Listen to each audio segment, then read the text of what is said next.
Hey, what's going on, everyone? I'm Joshua Armstrong, and I'm with William Smalls. He's a financial planner from New York Life. And today we're going to be talking about how you can avoid a financial crisis by using the Joseph method. So first, I'm going to give you a little bit of information about myself, and then William Smalls, he will give you information about himself, and then we're gonna hop into this quick, brief webinar. As some of you may know, I'm a pastor, author, entrepreneur. So all the time as I'm pastoring and I'm preaching, I have a desire to really help my members.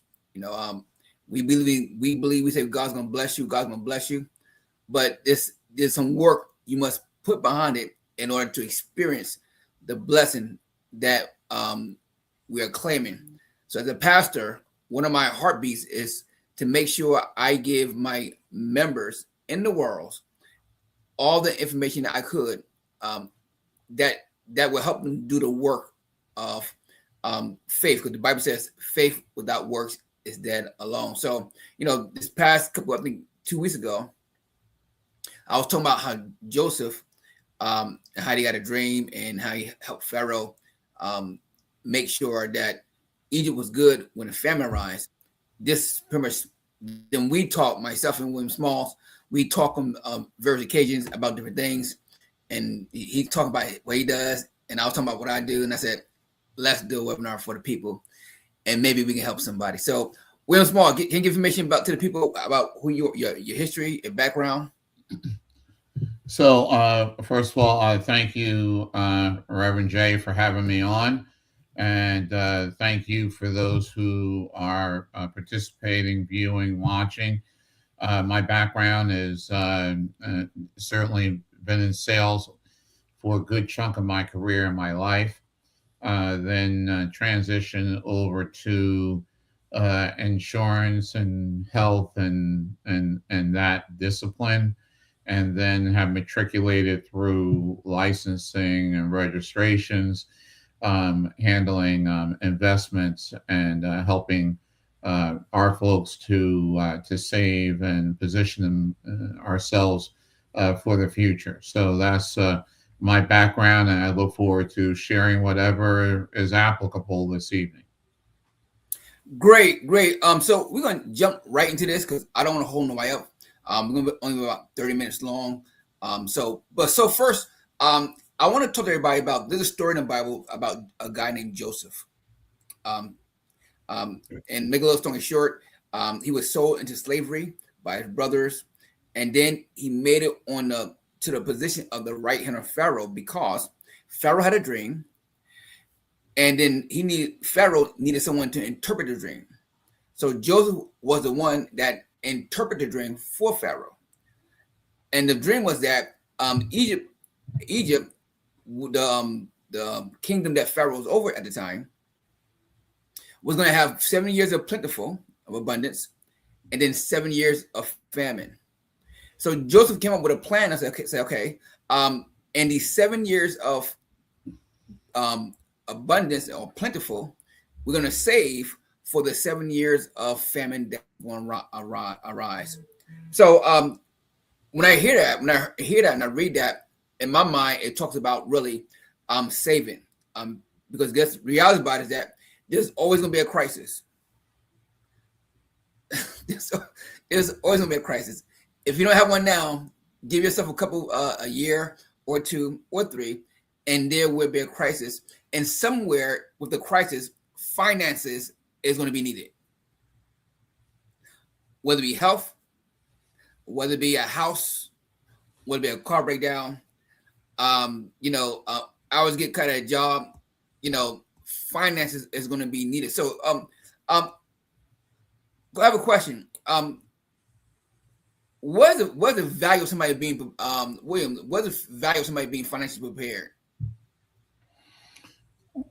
Well, financial preparedness and literacy has been connected to here recently your not only your spiritual health as well as your mental health. Because if you have financial pressures that are precipitated or brought on by not having or having a lack, then you're always behind the proverbial eight ball. Mm-hmm. And that creates stresses that manifest themselves physically. So, uh, financial preparedness is very important. Great. Yep. And look at this. Joseph, the story of Joseph teaches us that preparation during the season of plentiful can make the season of shortage much easier to survive. Um, Even in a financial crisis, you're gonna be stressed out if you have money, but it'll be a lot more easier to deal with it. They say it's a lot better to have money, have a crisis when you have money, than to have a crisis when you don't. So, and my thought is that money matters. As a believer, I don't want to tell people just pray. We're gonna pray, but make sure you got some money because life is less stressful when you have money. So the second point we want to talk about is really developing a habit of saving. Developing a habit of saving. And I got a lot of you. Well, William, when I was growing up, when somebody said save, I just like it, I just blinked out. I just went blank. Because I'm like, why would I save? Because I'm like, why would I save if I'm going to spend it? Because I was, I didn't have enough money. Like it wasn't like I had enough money like above my normal bills. So in my head, I'm like, why save? So how can a person develop a good goal of a good habit of saving with what they have already? Well, and I'll make a reference to a book that I've read, which is The Richest Man in Babylon. And in that book, it talks about saving and saving with a goal, right? Saving to maybe invest in down the road or in the future, so that you don't have to then dependent upon a credit card or something else where you end up paying 20% interest on top of whatever the purchase was. So, Mm-hmm. We end up paying, 20 to 30% in interest on a credit card that actually compounds daily. And we would be much better off in investing, saving, and getting the compounding that is made available through various banks and institutions, and at least you would be getting 8, 10, 12% compounded on a monthly basis. And hopefully somebody picked up the fact that when we pay interest on a credit card, it's daily. When we Mm. receive interest, it's monthly. So, Oh wow. And like also look at this. When I started saving, I was like older, and I still started. What I started doing called automatic saving. I even now to today, I have money just to go to an account. I have a couple of bank accounts out there, and I just have money go to the account. I don't touch it. I really don't use it. Now if I have an emergency, if I need some extra money for the month, guess what? I go to my bank account, the account I have, and to my surprise, sometimes it's about like $2,000 to $3,000 in it. It's amazing. And that motivates me more to say, oh wow, that's how it works. You save when things are going good. So when things get a little tight, you know what? Let me go check my bank account. And then when I have about $2,000 to $3,000 in there, I can take out $1,000 and be okay. But I'm still saving, so that money will once again still accumulate. Now, a person might understand. Now, look at this. It don't matter. You don't need to make a whole bunch of money, but you do need to get in the habit of doing it. And for example, say you're gonna save $10 a week. And look at this. If you go to Wawa, get a sandwich with a soda and some chips, you're gonna spend 15. And if now you probably do that more than once a week. So saving $10, just if you get in the habit of saving $10 a week, so I'm gonna put that aside somewhere. And look at this. And then as you get more comfortable, save more, increase it. As your income grows, increase it to 25, increase it to 50, and increase it to 100. Now you would say, "Was it Joshua? Well, I don't have much money, and don't worry about it. You know what? If you need a way to make more money, give me a call. I can help you." So, but you don't need to start when you start making more money. You need to get in a habit now, and just put it on automatic. Make sure it goes out on the day you get paid, so the money's gonna be there. So as soon as your money hit your bank account, that other money will go to a savings account. And if it's not particularly a amount, you can do a percentage. Say I'm gonna save 5%, 6%. But whatever you do, make sure you get in that habit of saving. Now we're gonna talk about some myths about saving. The myth one is this: I'll start saving when I make more money. Hey, William, do that normally happens? No, we need to make saving our first bill. Actually, let's keep it real. We need to make saving our second bill. The first bill that we should have is from a tithe perspective, Mm-hmm. because then God is going to direct and help us with the other 90%. Yes. And there's a whole course that I have taught on that as well. But then once you have the 10% tithe taken care of, then you put your savings in with the rest of your bills. Mm-hmm. So that way you're paying yourself. Okay, that's what that term has been coined previously. You're paying yourself just like you pay a bill. So to what Reverend Jay said, if you're going to put 5% aside or 10% aside from a saving perspective, make that one of your bills. And it makes it easy. You're going to put 10% over here for God, 10% for yourself. And then maybe you're going to put another 2 to 5% from an emergency savings perspective, so that when the emergency comes, you're not scrambling. So that would be the idea. That's a good thought. Yeah, that's good. I think like the phrase, pay yourself. Look at this. Make yourself so valuable that guess what? You know what? Before I pay anybody, I'm gonna pay me first.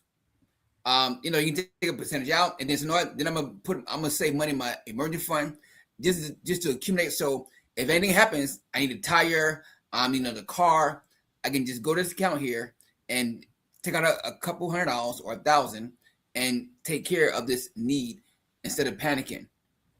But again, this must be a habit you must get into. A habit. Habits don't happen when you feel good.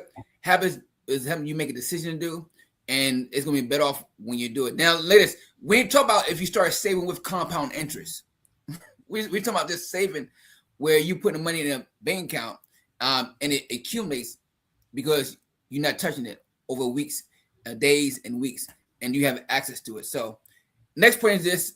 The next myth is this: there's no point in saving because I can only afford a little.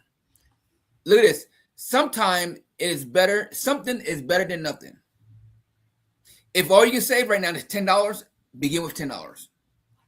The important really is to build consistency with small amounts. Save consistently can grow over time. Like I shared earlier, I save a certain amount of money every week, every time I get paid, or every time I receive money. I'm gonna put money into an account. Guess what? 'Cause guess what? My bills are paid my bills come out every time I get paid. There's a bill to be due. I'm about to take that same philosophy and do it for myself. No, every time I get a check.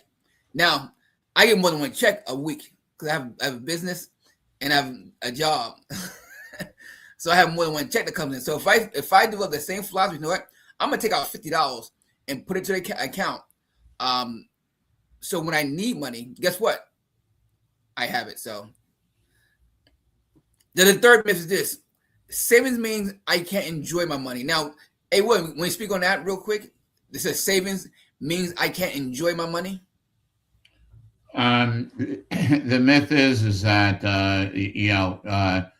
this isn't something where we're taking away all the fun, all the enjoyment. What we're saying is that you pay yourself, you live within the amount that you have, because we tend to spend to, um, number one, we don't have a budget in a lot of cases, Mm-hmm. and if we have a budget, it's really to how much we make.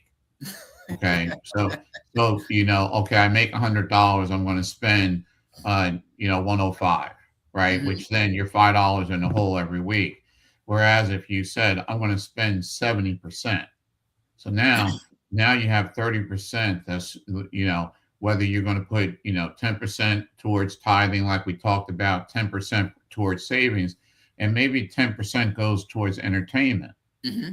But unfortunately, we tend to do it opposite, and we set aside the entertainment budget before we even pay our bills, and then we're short on the bills, so then we don't save. So we just need to change that philosophy around, and then you'll have enjoyment. Mm-hmm. Here's the thing. Okay, if you set 10% aside for enjoyment, and you want to go to a concert that's going to eat up 1 month of your set aside, then that really becomes a decision that you need to make based on your budget. And if you don't have a budget, then as you can see, it becomes the tail wagging the dog, not the dog wagging the tail. Mm. All right, great. That's awesome. All right, next myth is this. Number 4. If something happens, I'll just use a credit card. Oh, and look, that's what they want you to do. That's what they want you to do. Because matter of fact, so look at this. If you use a credit card, right, and you pay for something, and I believe the way it works is that if you don't pay it back at a certain time, you get interest, right? Right, William? Absolutely. Say, for example, and of course, if you have a credit card, and if you're using a credit card, you're probably not going to pay the full amount back when it's due. Say, for example, the credit card is 10%. So, say, for example, you bought something for $100, right? And you don't pay it back the full amount back by the end of the month. Instead of you paying that for that thing $100, you just spent $110. Now, imagine doing that with 5 other things. That's $100, and you don't pay it back at the end of the month the full amount. Guess what? You done spent about $550 because 10%. So again, the challenge is that the reason why you don't think about it because you don't see it. Like, for example, other day I was driving the turnpike, and I had to pay cash for tolls, and I realized I had to. I spent about what almost $20-something. I'm like, what? With Easy Pass, you don't see it, so you don't think about it. You just pay the bills. You know what? Your account about to be restricted. Pay your bill. I just pay it. But when you actually see it, you're like, oh my gosh, that's a lot of money for tolls, man. Tolls are a lot of money. So just recommend that again. Use credit cards. I say have a credit card because some things you need credit card for, or sometimes emergency may pop up that you may have to use it and you need some money. Use your credit card for them, but don't use your credit card just to go to Wawa and buy a sandwich because instead of paying $15, you're gonna pay about what $1. Say 10% of that, $16.50 extra. Over a sudden, you can just pay the cash for. So again, you say, well, Joshua, it's only $1.50 more. Well, every dollar begins to count when you're in a crisis. When you're not in a crisis, really nothing matters. But when you're in a crisis, do you agree? Every dollar then begin to count. We try to help you to avoid you to get in a crisis by making sure you manage your money well now. That's one of the ways you can avoid. Now, here's a strong statement here. Saving isn't expecting something bad to happen. Saving is preparing yourself so that when life happens, everything doesn't become a crisis.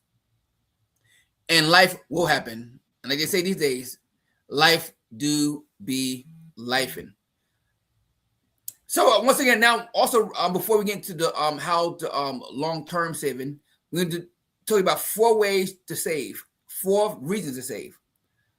First reason, number one, to save to protect. You save so when something unexpected happens, you have money available. That's your emergency fund. You want to, they say you should have at least 6 months of emergency fund built up, and you can have it. Good news is that you won't have a crisis every day. You won't have a crisis every month. So if you took out money and saved it for a good month or a year, you may have just enough money for 6 months of your expenses to, if there's a crisis happens, like a car needing tire, you're not panicking because you have a couple of $1,000 in your bank account. So I guess the purpose of protection is this: save to protect yourself from turning every unexpected expense into a debt. Next one is this. I want William to talk about this. Save to invest. You want to give us some insight on that one? How to get the reason for saving to invest? Well, saving to invest is kind of a natural thing that we just really don't think about. Money is not going to show up just because you have an idea you want to invest. What really needs to happen? You go back to that consistent, set aside of the $10 a week or $50 a month, and which turns into $600 a year, and now you can invest, or you can invest as you're going, recognizing that part of investing is there's going to be some risk. Okay. If you want no risk, you're looking at a return of, in this market, 4, 5, 6%, no risk. If you're looking for moderate, you're looking at a return of somewhere in the 7 and 10%. If you're looking for aggressive, you're looking for a return of 12 to 16%.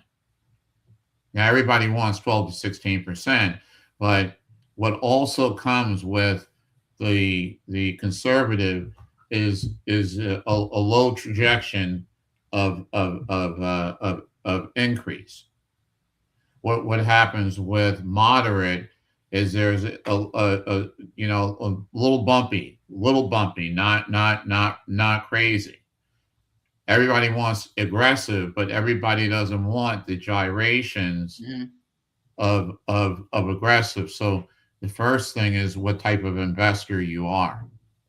So once you determine that, now you can say, okay, this is what I want. You can pretty much figure out what your return is going to be. But now you have to be settled with the fact that if I want aggressive return, I have to be able to handle some of the ups and downs. And that's really, with everything that we do. And risk is the payment, okay, for the return. So if you want a high risk, then you're looking for a higher payment. You want low risk, lower payment. And once we understand that, now we know what investing is all about. And again, I go to that book, The Richest Man in Babylon. Then it's thinking about how you're investing. One of the stories in the book is you have somebody who wants to invest with jewels, diamonds, with a bricklayer. Okay, you don't invest your money with a bricklayer for jewels and diamonds. You go to a jeweler to invest for jewels and diamonds. You go to a bricklayer to build a house.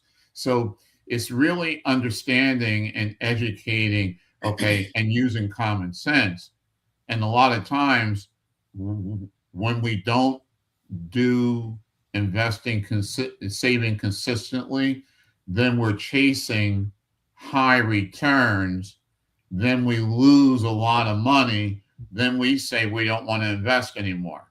So that's kind of what happens. If you don't start early and you're not consistent, then eventually you're going to get to 50 years old, 60 years old. You haven't done it, and now you're chasing because you haven't done so, and you're chasing a high return, get rich quick, and that never works. No, No, they say when you're saving, you should start as soon as possible. Um, the earlier, the better, and the more you have later. Also, when about, I want to also share a different perspective of saving to investing. For example, you save money, so if an opportunity comes up, you want to invest in it. Guess what? You can invest in it. For example, I'm an entrepreneur, so say if I save up $5,000, and an opportunity comes up for me to buy a business for $3,000, because I have $5,000, I can do it. Now, the only way to make more money, you got to get your money working for you, either through you put it in the stock market and mutual funds, or you have a business that brings in more money for you. And we'll talk about more of that on a different show, because a lot of people, they got money, but they're not making the money work for them. I say have a job and a business. Your business is the thing that you invest in. For example, why you need a job? Why you need a job if you have a business? Because you need money for advertising. You go to work, bring your paycheck, and take portion of your paycheck and put it toward advertising that gets you more customers, that brings you more money. So save to invest. Always think about that. I'm saving to invest. And that's what I think about now when I save, William, is that my focus is I'm saving to invest. So I'm saving, so if any opportunity comes up and I want to make an investment to a business, I will have it. And that business can bring in me more money. And again, and I'm not worried about if it don't work out or not, because if you have money saved up, you can always take that risk. Whenever you do any type of saving, whether it be in the stock market or in a business, there's always going to be risk that it won't work out. But that's why you keep saving, and that's why you keep in the habit of saving. So you don't put. They say this: don't put all your eggs in one basket. So reason number 3, which William spoke about, is saving to grow. Talking about long term, not tomorrow, not next month, but 10, 20, 30 years. If you put like $1,000 in today, and in 20 years, or say 5 years, that thing could possibly be worth $30,000 and not just 1,000. And we're gonna show you that in a few minutes, how that works with compound interest.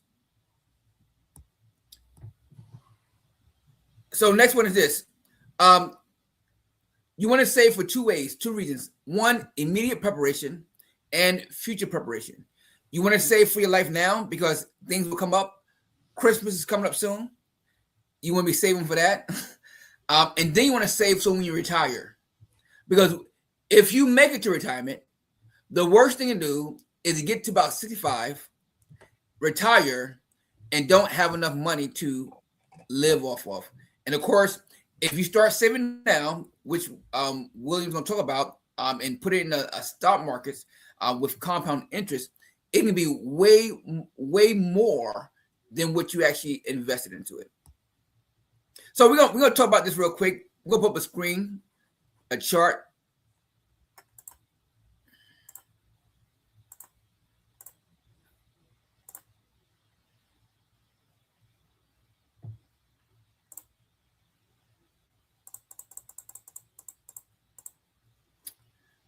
So we will go ahead and share what your chart here.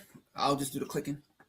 Okay, so what we're going to be talking about is over a 42-year period in total, and then we're going to take a snapshot, and we're going to start with $50 a month, which is $12 a week. Okay, so we'll go to the next slide, and we're going to talk about the 42 years. Of those 42 years, the stock market is going to be up 35 of those years, or 83%. The average annual increase is 14.6%. And the geometric average, which is just looking at, the compounding, the pluses, the minuses, is 12.2%, right? And just to put some context here, the rule of 72 says that whatever your interest rate is divided into 72, will tell you how often your money will double. Mm, So if you take that 12% divided into 72, that means that your money would double every 6 years under those mm, circumstances. So we can go to the next slide, Reverend Jay. So this is just a representation of the market over those 42 years from 1985 to 2024. And then what we're going to be looking at here is that the best year, the market was up 70%. The worst year, the market was down 47.7%. mm. Both of those are, kind of run in line with 2008. That was the housing crisis Yeah. that we're showing here. Back in 1980s, that was the dot-com bubble. The 70.6 was the internet euphoria. And then you see for 3 years, it was down. So, but the goal is stay invested. The Hmm. time it's not time trying to time the market, it's actually time in the market. So staying invested. So we can go to the next slide. Um, so what we're going to be seeing is what happens when we invest $50 a month, um, and the $50 a month actually turns into now for whatever reason we're showing 1200 here, and I don't know why it's showing 1200 because it really should be showing 600, and that the total invested amount would be 25,200, Mm. and then over a 42-year period it would be grow to $632,000. So let's go to the next slide, Reverend Jay. So this is just a diagram of what we're showing, and what happens, as you can see, in the latter years, because now you're compounding much higher numbers, and you see what's happening. The slope is going, pretty rapidly up. We go to the next slide. So again, now we're taking the same $50 a month or $600 a year, and now we're looking at it. We're looking at $24,000 that we're going to take out of the investment. We're going to take it out in year 18. And Mm. what we're really showing him, and what Warren Buffett says, the greatest invention is compounding. And then the worst thing you can do is stop it. So what happens is when you take $24,000 out, that means that you have $272,000 less. Mm. Okay. Than you would have had if you had not taken that $24,000 out. So this is just really showing you what happens when you take $24,000 out during the middle of the compounding, and what that effect is on, instead of 632,000, you're going to have 300. You're going to have a 360,000. Okay, so that's a big deal, and just really shows you what can happen. So we go to the next slide, and now instead of this is really showing you the picture of that interruption. And then when we go to the next slide, we're going to look at, instead of taking out 24,000 all at one time, we're going to take out 24,000, but now we're going to take out 12,000 at one point, and then another 12,000 down the road. And when you do that, now the difference is only $225,000. So now you actually have 407 versus 360. So what you Mm. can see is that when you take the money out in increments versus all at one lump sum, that's better. But also you're taking it out in positive years. So you see, the first time you take out the 12,000, the account is up 45%. Now the previous 3 years, the account is down nearly 60%. But you took the money out in an up year, and that certainly helped to mitigate the losses. So we can go to the next slide. Now, this is just a picture diagram of what that looks like. And then if we go to the next slide, we're going to actually look at here. Now we're looking at $100 a month or $25 a week, $1,200 a year. We're going to put in a total of $50,000. And believe it or not, at the end of 42 years, market ups and downs, you would have $1.264 million. Okay. This is all about being consistent, $100 a month, $1,200 a year, keeping your money invested, even in the down years, and what that means. And now instead of having 632,000, now you double it, you have the 1.2. So we can go to the next slide. Now, this is a difference between $50 and $100. So you have a double the amount of money. And this isn't difficult to do. As we started out with $50, but then you move to $100. And, many of us waste $25, right? So that's not in a week's time. I think Reverend Jay talked about, going to Wawa, getting a sandwich. Well, here's the thing. We look at a lot of our immigrant brothers and sisters, and they're carrying their lunch to work. Okay, so they went and they bought, 2 pounds of lunch meat, cheese, and whatever, and they spent $50, and that's going to give them lunch for the week. We go to Wawa, spend $20 on a sandwich, chips, and soda, and we end up spending $100 a week. Okay, so our immigrant brothers and sisters spent $50. We spent $100. Okay, and we're just talking about lunch. There's so many other areas where we have leaks. So, Reverend Jay, let's go to the next slide. So here we're looking at $100 a month, but what happens when it's interrupted? Okay, the other thing is when you take money out of an investment account or the bank or wherever you're taking money out of, you have to pay tax on that money. So now that $100,000, in order for you to take it out, you're only going to get 80 because you're going to pay 20,000 in taxes. So now when you take out 100,000, that effect is going to be $868,000 to the amount that you'll end up with because you interrupted the compounding. So let's go to the next slide.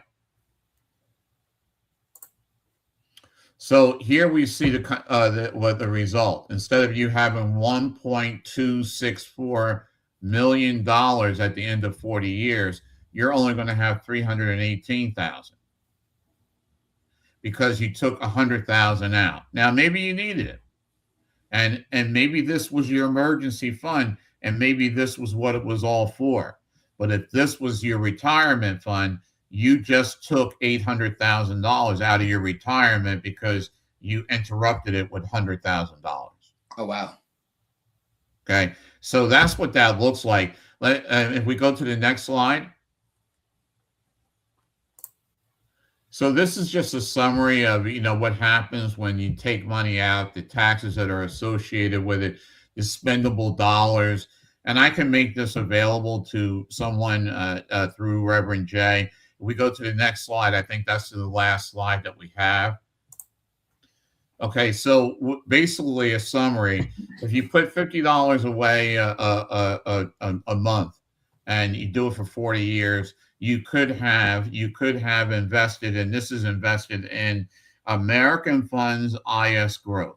Okay, so that's what the fund is that this is invested in. But you could have $632,000. Or if you did $100 a month, you could have $1.264 million. If you take $24,000 out of that $50 investment, you're going to reduce your ending amount by 272,000. And remember, if you do the same thing with and take out 100,000 of the $100 investment, you're actually going to reduce your end goal by nearly $900,000, 868,000. Wow. So, Reverend Jay, I'm going to stop there. I don't know if there's 5 minutes for questions or whatever however you like to do it. Yeah. Does anybody have any questions? Let's see here.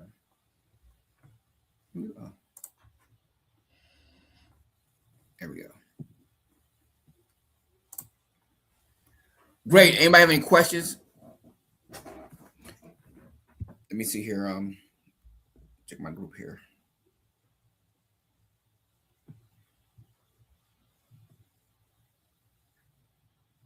And again, this probably sound like a lot.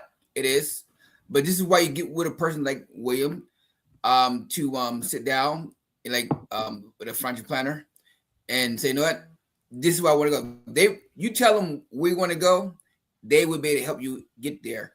And just key thing is this: if you start now, and one of the things that got me to invest into the stock market was that you remember back in the day when the housing market crashed, and I think it was Facebook went public for $1. I bought me some stock in Facebook. I had a couple $100 in my account. It was saved to invest. I bought me some shares in Facebook, and over the years, it just grew to about, I think, a couple $1,000. I'm like, what? Is that the way it works? So okay, great. So, and since then, I just been saving. My wife and I, we save money for our retirement, and Roth IRAs. And again, there's so many ways you can save. That's why this is what he does. He this is his life. He do financial planning. He can make sure you get the best vehicle, so he can help you reach your goal. And if you want to reach out to him, just put in the chat, inbox me, and I'll have him reach out back to you. I have his direct number. So but again, if you want to avoid a financial crisis, one of the best things you can do is get in the habit of saving. Save now. Save $10 a week. Save $20 a week. It don't take much, but as your income grows, make a decision that you want to save some more and increase that percentage. But a lot of people, again, they get older. What happens is that they get older, they retire, and now they have no money because they didn't have to think about saving. And guess what? The cost of living always goes up. It's never going down. If you think life is expensive now, wait another year or two. and if you're still working, and guess what? When you're still working, and if you're still working, and you think life is expensive now, wait till you retire. Life is going to be even more expensive. And it's not going to matter where you move to. Life is expensive in New Jersey. Life is expensive in Florida. The gas price is never going back down. It's never going down. It's always going up. Food prices are always going up.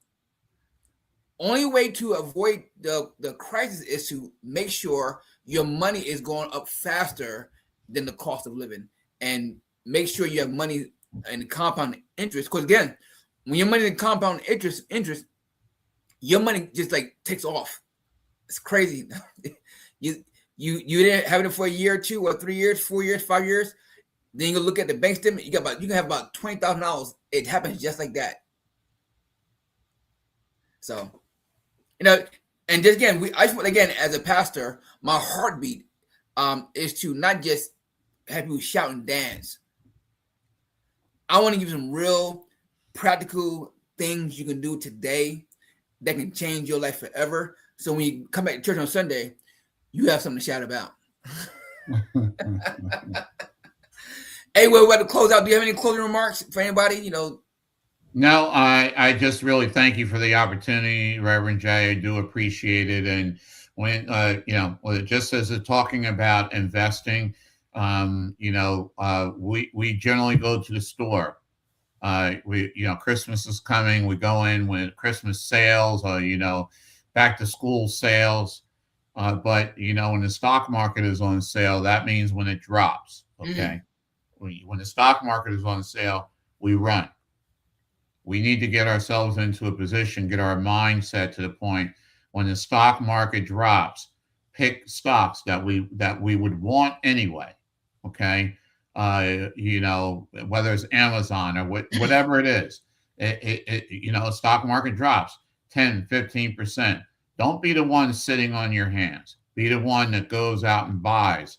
That's what Warren Buffett did.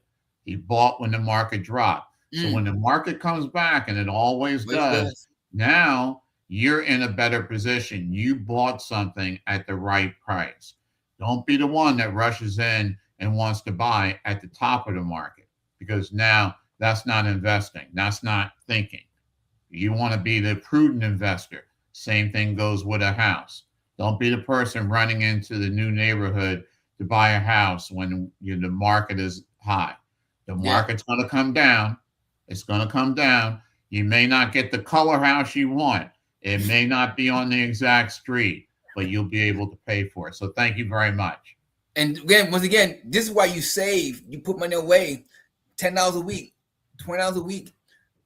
So when that stock market drop, and you want to know, I want to buy me 100 shares, you go buy the 100 shares, and when it goes back up, your money just multiplies crazy. So, all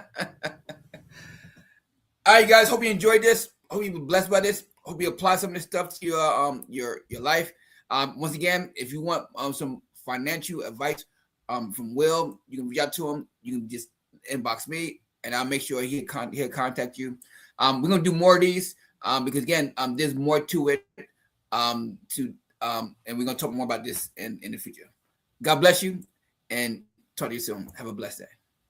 All right. All right, God Will, bless. thank you for joining us tonight. All right. Thank you.